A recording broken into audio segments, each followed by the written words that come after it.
Las Vegas punk rock bowling, recording from here. Press the button. There it is. Another day, another call. Your life is out of your control. Too much. Another day, another chance to throw away. Give the luncheon, give the luncheon, give the daily. Mama luncheon, mama tester. Then I take to watch your life go astray. I'm used and I'm confused. That's how I'm like this. Try to stand aside. Think no. Never been getting better. Everything just falls apart. Everything's the way that it's temporary. I get caught up in my. So, chapter 5 today. Oh no, I'm on 6. Book 1, chapter 6. And actually, I'm reading from my computer because I'm in Las Vegas. I came to see my friends Johnny Puke and Jim Testa and Andy Peters. And also Gub from Even in Blackouts was here too for a different reason. He was at a wedding anniversary party. So I got to hang out with them. Saw Turbo Negro, which I always wanted to see. And I missed the Briefs, who I wanted to see. And I got to see Penn and Teller, and I also met them and had Penn Jillette sign one of his books for me. So here we go. Chapter 6. It is not the present and the past lack interest or amusement. It is not the feeling of regret, but while standing on a corner in the Boston rain, you can't help but wonder how this intriguing habit of yours to distance yourself from the surrounding events still allows you to look at most experiences as fulfilling. It seems inconceivable that there are spots in your heart that continue to ache when you think of the brisk passing of people with whom you encircled yourself but hardly knew. How could you allow these slight touches to define the way you move about the world today? I later wrote a song for one of the Even in Blackouts record called, I just forgot the name of it. Dear, it'll come to me. But it's about that idea of that, how sometimes, I don't know, I'm strangely emotional sometimes. And when I meet someone that I think I'm really going to like, I also get very excited and sad at the same time because my mind goes to the point where I'm going to have to say goodbye to them soon. So that's what that's about. What's the name of that song? I keep on saying Dear Resonance, but that's a later song. Anyway, probably in the addendum. So back to the book. Why are the memories of minor characters like Errol and Eggert, for instance, still somehow important? That is Aaron and Aaron Cometbus and Jeff Ott. You haven't seen either one in more than 8 years. They were in a band together during the early days of your musical escapades. Errol played drums and Eggert played guitar. Their band was called Swindle Parlor, or in other words, Crimp Shrine. Shrine being a parlor, and crimp, I think I looked up, it meant some kind of term that was similar to swindle. There was also crimping your hair, but I didn't like that idea, so I came up with Swindle Parlor. They became friends with you and Franklin when your band was known as the Little Less Unknowns. The first introduction took place in Berkeley, California, at a punk house called the Tar Pit, which is actually called the Ashtray. Mr. Famous set up a show in California at Gilbert's, Gilman Street, of course, a well-established underground do-it-yourself punk club. It was the band's first out-of-town show, out-of-town being 2,000 miles away. Mr. Famous was very familiar with the thriving punk scene on the East Bay. One of the bands from that scene had recently been through your hometown, Chicago. They were called Interrogation League, which, of course, is Operation Ivy. I was just talking about that show last night. We set up a show for them at Dirty Nelly's in Palatine, but we also, I don't think we played, but we accompanied them. We might have played with them in a show in a basement. I think it might have been in Naperville or somewhere up in the west suburbs. And that show is one of the best shows, right alongside one of the Bo Paul Stiffs shows, of the best shows that I'd ever seen. And that was in like a teeny basement. That's Interrogation League, Operation Ivy. They made quite an impression. When they arrived in Chicago, nobody knew who they were, but there was some minor interest because music from the East Bay had been maintaining a strong rebellious reputation for some time.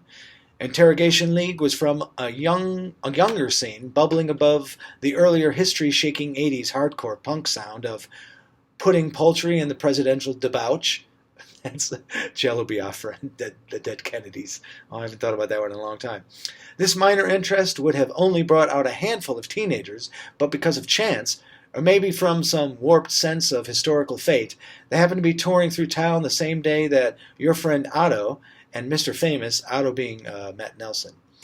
I call him Otto because me and my other friend Jim, who I own a house with, and Matt went to a theater convention when we were in high school, and we came up with fake names for ourselves. Mine was Ian, which became my writing name later, and his name was Otto, which is a reference to the Repo Man, and Jim was Oblio, which is a reference to the Me and My Arrow, the animated musical kid story. Anyway, they happened to be touring the same day that our friend Otto and Mr. Famous had scheduled an all-day thrash festival with a then popular band called Nuclear Notions as the headliner. I forgot how many names I came up with. Maybe they all show up in this chapter. Nuclear Notions is, of course, Toxic Reasons, which is one of my favorite sort of melodic hardcore bands. The turnout was amazing for the standards of that day. 300 people at least. The club couldn't even hold that many people. The audience had to be rotated in. The crowd was extremely accommodating. They probably feared the closing down of yet another independently run venue, so they took precautions not to make trouble.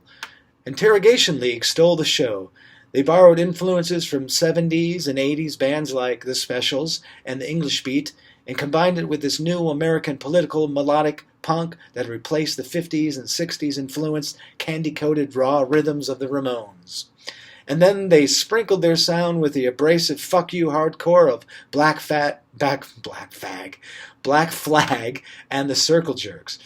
The final music equation made the audience dance in unison, made large groups of punks throw punches into the air instead of at each other, and somehow created the dangerous thrashing of some out-of-control hardcore, but miraculously without the hatred or damage. Even local skinhead sects, wow, geez, I really get sex, gay, what's wrong with my tongue today? Maybe it's because I'm in Vegas. Even local skinhead sects were quite often accidentally or purposely caused big brawls seemed to hold back in order to let this band finish what it came to do. I was talking about this with a kid I met last night. I saw him with a Weasel logo, and I pointed at it and said, "That's my band." And so I talked to him for about 2 hours, and he said he never got to see Operation Ivy play, but he's from Orange County, California. And he said that he loves watching the old videos of Operation Ivy on that one tour that they did. And if you see those, it's kind of bizarre. Like, most of the people hadn't even heard them before, and by the first, second, third song at the most, everyone's dancing. They were sort of a magical, energetic band in their one tour. After Interrogation League's performance in Chicago, the country looked as if it was opening itself up for this new generation. A brand spanking new generation for you, J.J. Bunkbed, Franklin Famous, Errol, and Eggert, and the growing amount of similarly disenchanted voices around the country. The little less unknowns decided to embark on a crucial road trip from Chicago to California to help bridge the gap between the two bustling punk scenes. It would have been beneficial to book an entire tour between here and there, although not to help finance a trip. That would have been absurd. There was no money to be made, only money to be spent in the process of getting from point A to point B. Other gigs along the way would have only helped to break up the monotony of the first and longest straight drive the band would ever attempt in its long-span 15-year career. But during the early few years, there wasn't any way of scraping together a tour of any kind for a small-town Midwestern punk band like the Little Less Unknowns, who only had 2 poorly-selling records under their belt. That's our self-titled album, and then the Boogadow record was out in them. Not on Lookout yet. It was on our own label, Roadkill. I also wanted to mention here that you'll see throughout the book that I bring up the ashtray, or the tar pit that I call it here. A lot of my memories are mixed up. We stayed at 2 different ashtrays, and over a period of like 5 years or something like that. So a lot of them are mixed up or condensed into one. So you might, if you know the history, you might find some errors, but that's once again about my memory, and also about, I think sometimes I purposely just combined a lot of the adventures there. So continuing. Swindle Parlor lived in the tar pit, which is where most of your band stayed when it got to California. I don't even know if actually any of them lived there in the tar pit. I know that Jesse did. I don't actually think any of them lived there. They just visited there all the time. Maybe Aaron. You look to your right and you see that the bottle is still spinning.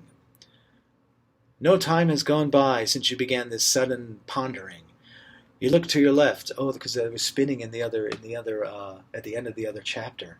See, that's how I make the links back to time again. I threw myself off with that. Like, did I mention the spinning already? Anyway, so, geez, I'm doing a lot of asides on this one. It's probably because I'm in Vegas. You look forward. The Middle Eastern cafe washes away into the sewer, leaving a two-dimensional landscape of a one-story house. On the front door, in dried-up, dripping red paint, the word soup has been hastily painted. And just to the right, underneath a red-blotched smiley face on the living room window, another name is crudely shaped onto the glass made from second-hand scraps of silver and black duct tape. It says, The Tar Pit. As you read this name, portions of the house begin to bulge forward, as if someone giant was standing behind it, blowing air through a gas pipe or a water line, inflating the airproof house. To the left, the man is shrinking from sight, hissing as if his visage had sprung a leak. This process doesn't seem to frighten you a bit. It all seems rather shocking, but the environment being created around you is familiar. There's no danger apparent. You have survived this memory in the past, and there is no implication that you won't survive it in the present. This time, the same tar pit, in the same time period, holding the same past for you and its inhabitants. Why should this be frightening? Aren't you just a visitor who plans to look around without touching, without altering what will perpetually be happening in the past? No, you are there. You are there right now, holding a pillow and a comforter. This to me is like making the difference between how Scrooge used to go back and visit his past and he'd be on the outside. I wanted to have this thing where it started out like that, but then you or the reader or me as the character actually are back in that time period. Like you are back there, you're not just watching it. Okay. So I'm holding my comforter. The past is present, and the forgotten further past is only steps behind you. The quaint white rubber pastoral welcome mat to the tar pit is under your feet, and the door is wide open. The tar pit is situated on the corner of Martin Luther King Jr. Way and another street called Why the Fuck Do They Live Here? It is the breeding ground for profoundly talented, up-and-coming, incestuous bands, down-and-out drunken runaways, drug addicts, bookworms, intellectuals, roaches, and fleas. You will experience many punk houses in the near future that help to dull the senses, but right now, nearing midnight after a performance, after a 54-hour drive from Chicago, standing at the door of this, your first authentic punk house, looking into a living, wheezing junk heap, you, a well-mannered suburban boy, with pillow and comforter under the arms, you begin to question the decision to sleep wherever. It don't bother me. Mr. Famous enters the door, but he isn't staying overnight. He was invited to stay in the stainless, sterile, communal domicile of Slim Grin Dandy. That's, of course, Tim Yohannan from Maximum Rock and Roll. The editor and emperor of Minimal Backlash. That's what I changed the name from Maximum Rock and Roll to Minimum Backlash. The largest selling political punk rag of all time. It is the pauperized epicenter that symbolizes and unifies the diverse styles and attitudes of the modern punk scene. Or in other words, it's just an extended moment in subcultural history. It is the reason you are able to play in California. Years later, Grin Dandy dies of leukemia, and the empire begins to fall. Then some years later, much farther in the future, with the help of imaginary archaeologists and their encyclopedias of hearsay, it will be discovered that the empire had been decaying for quite some time. perhaps even from as far back as its conception. You don't know this now. Now you only know that you, Limburger, Soul Food, Amber, and Mary Ann are very unhappy with the present sleeping arrangements. Maximum Rock and Roll is still around, but I don't even know what I was talking about then, or if I bring it up again. But there was some sort of decay within the ranks, throughout the whole existence of the magazine, which I'm pretty sure is still going on. I think that they're mostly just online now, but I think they still have a print magazine. Actually, you never kept up with Minimal Backlash. See there, it says right there. Never even attempted to read a complete issue. The type of paper used coated the fingers with black ink. The page layout was repetitive and mundane, and the few articles you read were full of egomania and hubris. And all right, yes, you begin to admit to yourself, preventing the appearance of me, it was overtly political, and you have a shaky at best understanding of world politics and the effects that punk writers may or may not have on change. The first issue you bought, you skipped through the pages looking for any small mention of your band. In the back pages, there was a review of the band's first demo tape. The first review ever. It was exciting. Grin Dandy had reviewed it himself. He gave it an amazing review. It felt like the band's music had achieved some level of difference. You weren't just another band with an easily disposed of demo tape. One night, the whole band was allowed to stay in Grin Dandy's living room. Shelves and shelves of records everywhere, thousands of vinyl records and jackets, all labeled with colored tape, some kind of categorizing that you never figured out. I think maybe the truth, this is one of those memories that's all mixed up. We might have the first night all stayed in the Maximum Rock and Roll house with Tim Johannen, and then maybe the rest of us moved to the Ashtray, and Ben stayed with Tim. You sat there on the shaggy, spotless white carpeting, wrapped in your blanket, staring at the walls above the shelves covered with hundreds of posters and flyers, every combination of punk bands, old and new, playing together, lineups you never knew would have imagined. The famous before they were famous, opening up for bands who were supposed to remain famous but disappeared from the limelight. Putting Poultry in the presidential debauch, opening for The Proper Name and The Nouns. Whatever happened to them? That's actually not based on any band. I just thought it was funny because that's kind of like, Proper Name and The Nouns. That's a lot of bands. Mr. Famous is sitting at a table with Grin Dandy playing Stratego. I think they were actually playing chess. I don't know why I changed it. Slim is a master at this game, plays with all the big league punks, and Mr. Famous is about to become one of his favorites. You can tell Mr. Famous invents elaborate Stratego conspiracies as he loses one game after another, and Slim gives him parental pats on the shoulder and laughs at every remark. You will always remember this laugh. It is a nasal Tommy gun shooting a high-pitched noise of coded ideals and philosophies into the core of the listener's senses and neuroses. Wonder if I can do it. His laugh was something like... I think that's what it was like. I think that's pretty similar to his laugh. His laugh and a few aspects of his demeanor remind you of a certain strange man back home. You can't look at Grin Dandy without making the connection. Oh, this is going to make me laugh. The strange man's name is Curly. Actually, I don't really know the guy's name. Every now and then, on the north side of Chicago, he stands on street corners holding onto a dozen or so stringed helium balloons. He could be selling them, but he never seems to have any more or any less. And you never see couples, parents, or kids walking up to him asking for the price of one. He is a little too frightening. Curly may be an escaped lunatic, but he is taken fairly seriously in the music community. He helps produce and host a festival almost every year in a large park in the middle of the city. It is called the Pacifist Picnic. It's actually called Peace Fest. It is a benefit, a statement against all forms of violence. 100 bands in 2 days playing in the hot summer sun.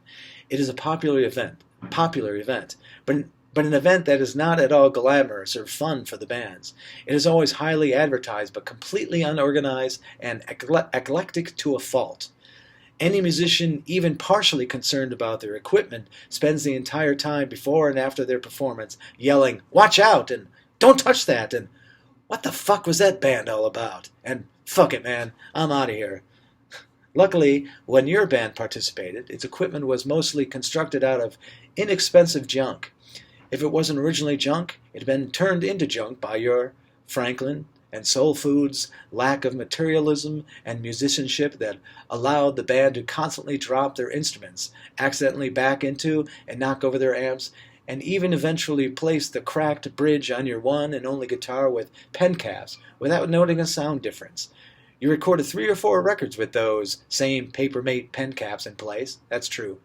That's true. That was my Westone guitar. Also, Soul Food is Soul Food Steve Cheese? No, I think Soul Food might actually be Warren from Ozfish. Warren Fish. Yeah, Fish, maybe. That's probably it. When you walk on stage, Curly, the weekend's MC, introduces himself to you. He has the overbite of a mule, and his bottom lip constantly moves as if an invisible masseuse is massaging his jaw. His eyes are stoned red and as wide open as a somnambulist who has just woken up and discovered that he is standing on the ledge of the Empire State Building. "Hi, my name is Ugh." As he goes to shake your hand, his front teeth fall out of his mouth and land in his palm, just as you are about to shake it. He turns away, places them back in his mouth, and continues his greeting, then seamlessly moves into asking you questions about how he should introduce the band. He never mentions the teeth falling out into his hand. No apologies or embarrassed explanations. You find this rather odd. You don't remember any of the answers you gave to his questions. Maybe you didn't even give him any. How could you, when all you could think about while his mouth moved was, "Are his teeth going to fall out again? And if they do, should I try and catch them?" After he leaves from the stage, you turn to Soul Food and tell him what just happened. Soul Food laughs so hard that he doesn't notice that he has tangled his cord around the neck of his guitar and comes seconds away from pulling his amp off its speaker cabinet, sending it crashing to the ground. But the way he treats his equipment, it may have caused him to laugh harder. I say his guitar, but actually Ozfish, or Warren Fish, was bass. I was guitar. I don't know why I put that. Wrapped in your blanket with your head against a pillow, looking up at Grin Dandy, laughing and patting Franklin's shoulder from across the playing field of the table, you can't help but wonder if his teeth are going to fall from his mouth and knock over his plastic army. Slim Grin Dandy is a father to many, and like many fathers, it is hard to distinguish kindness from manipulation, protectiveness from power, and in your case, indifference from omission. These elder statesmen of the punk scene never pay much attention to you, and vice versa. You never feel the need to pay much attention to them. Their society reeks of personal politics and squabbles. But there is a curious attraction that intrigues even you, one that makes you feel left out, a stranger in their presence. Along with their politics comes the capability of intense passion and intensity that causes friends to become enemies, enemies to become friends, protégés to become lovers, and lovers to impregnate the world with young reactionaries, intellectuals, self-destructive assholes, anarchists, and musicians. You lay there on the freshly cleaned and deodorized carpet, pretending you are asleep, watching and listening to every word that the two of them share. What the fuck is this? You guys live in a fucking tar pit. Mr. Famous claims the attention of the dozen or so East Bay punks sprawled across the tar pit. They look up from their beers while reclining on their cum and shoe-stained couches, stolen patio furniture, and damaged tables, and burst into rambunctious, riotous chorus of chuckles, and then in unison say, "Fuck you, you fucking fuck." This sets a tone that lasts the entire trip. They are a herd of indigenous sideshow freaks staring at a new breed of oddities that entertains and impresses them. And Mr. Famous takes on the role of both crazed messiah and cute little mutt that makes the East Bay punks laugh when he bites at their fingers, occasionally tearing flesh. Limburger's is Steve Cheese. Limburger is visibly frightened. He cautiously enters the tar pit, hoping that each step forward will send him magically backward, closer to his home, safe within the arms of his wife. Touring has brought out the full-fledged wimp that lurked behind his gripping complexion, and he didn't even have to drive 2,000 miles through deserts, mountains, and snowstorms, through automotive and emotional breakdowns. And tomorrow this will become an even more apparent during an afternoon excursion to the Golden Gate Bridge.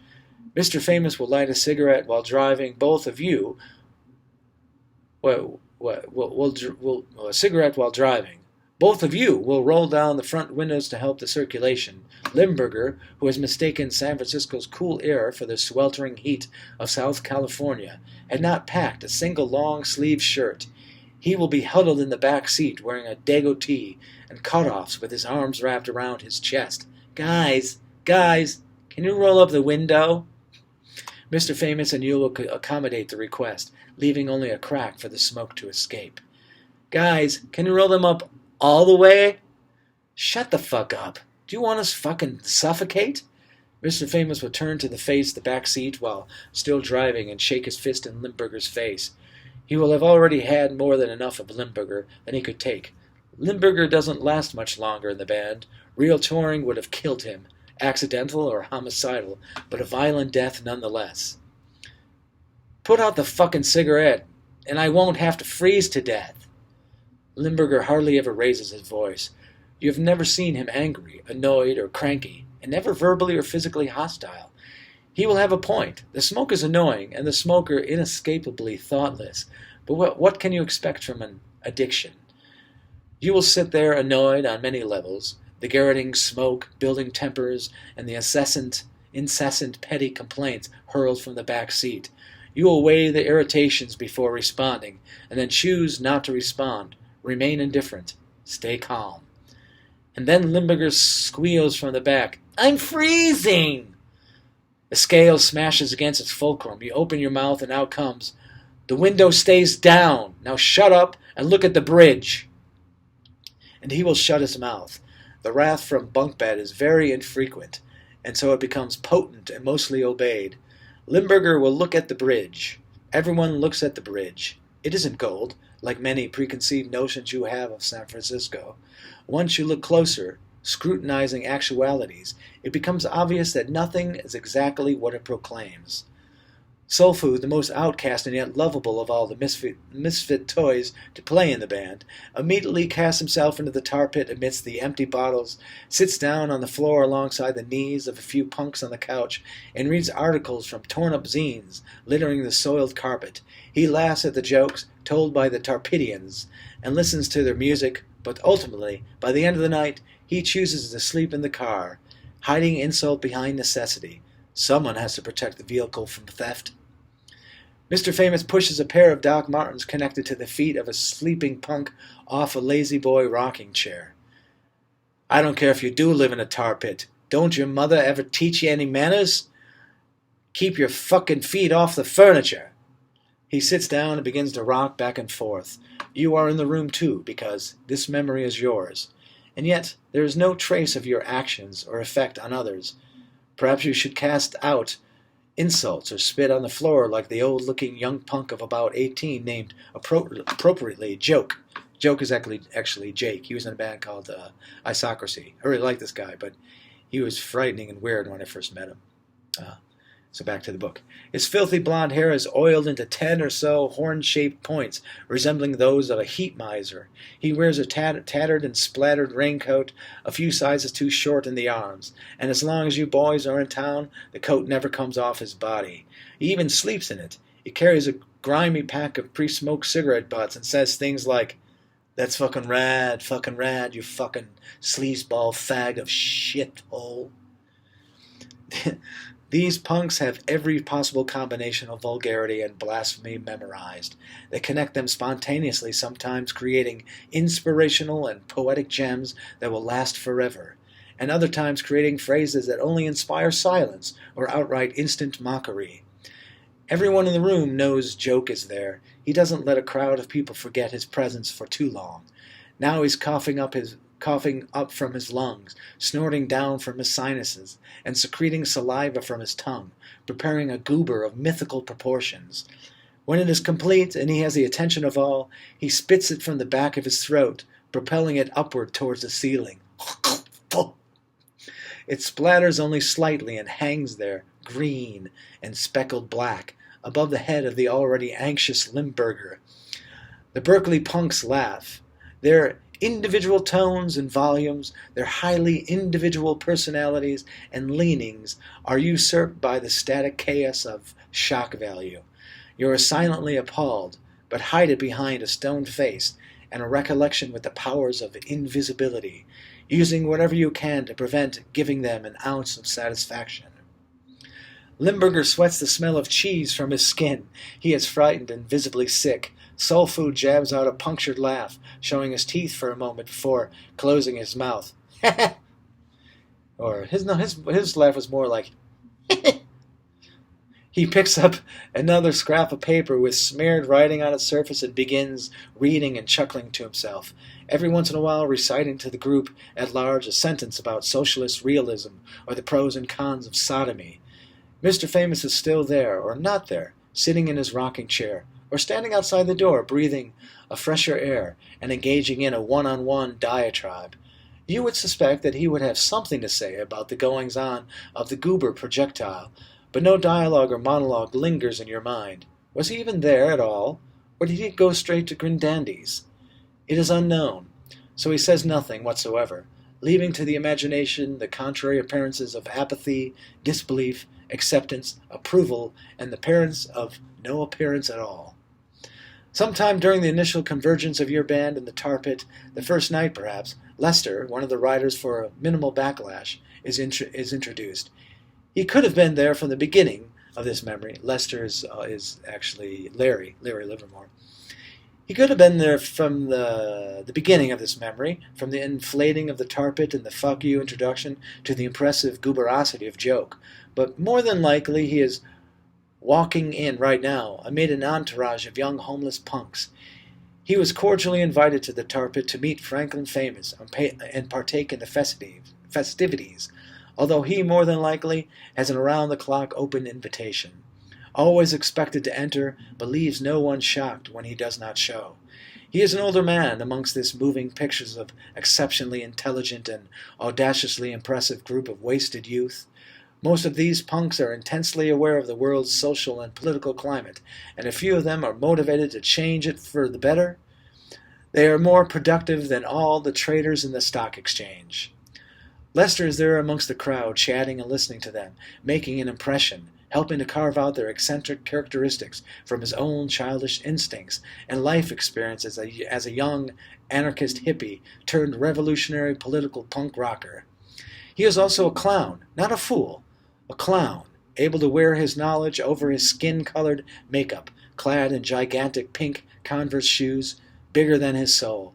He's a small but grandiose man, an electrified wet rat who tosses bits of money and know-how into the music he uncompromisingly enjoys and supports, making fertile ground for the punks to plant their creativity and cultivating a business where chaos reigns supreme.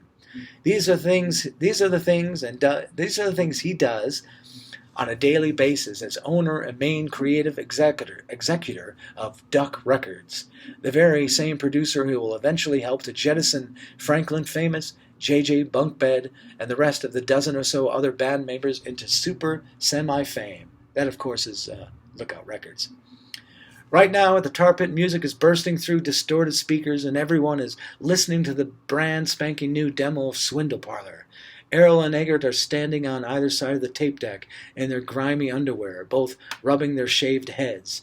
They don't know quite what to think of their own sound. Lester loves this band and will put it out in a heartbeat without questioning its monetary success. But while listening to it, letting the sound take over his actions, he is subverting its impact by working his hardest to divert the attention back to himself.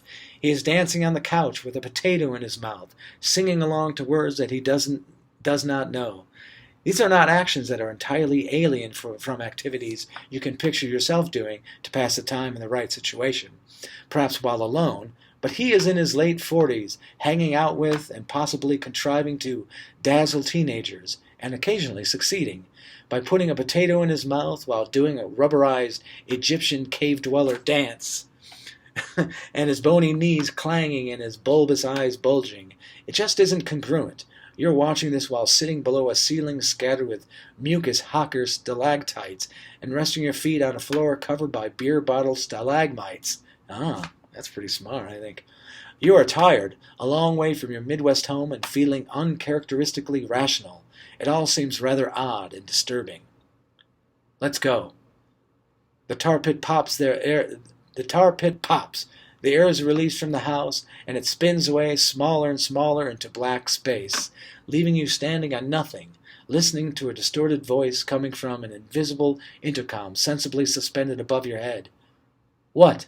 Why? Where? When? Enough journalistic questioning. Let's go. Everything will unravel.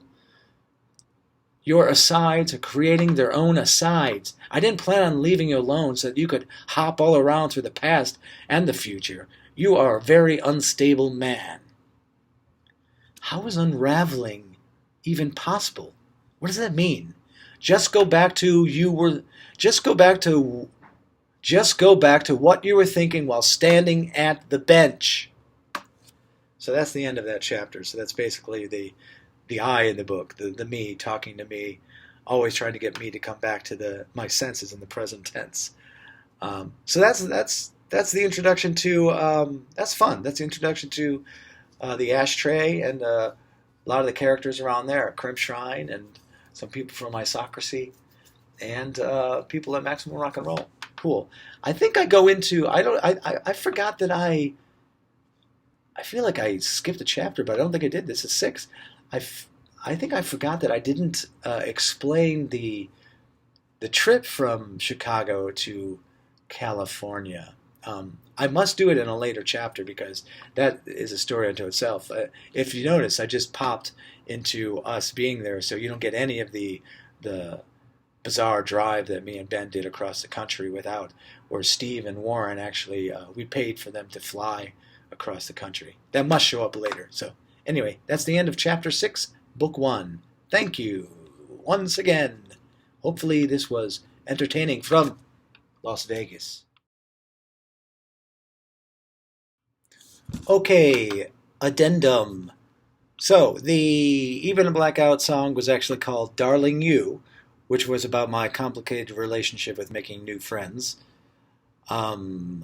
And then also, the second one has a bunch of little tentacles reaching out different places. The character who I named Joke, who I said his name is Jake, is correct. It was Jake. But he was not in Isocracy. When we stayed at the Ashtray, Isocracy, I think, had already stopped playing or doing double duty. I'm not sure which, with a band called Filth. So Jake was in the band Filth with Lenny from Isocracy. And that was in '88, and that tour, that first tour of ours, it wasn't even really a tour, we just drove all the way out to California. The Gilman Street was in '88, and we played with Operation Ivy, Corrupted Morals, and a bunch of other bands. So that was that show. And I think that's the corrections for now. Thank you. You have to draw a line somewhere.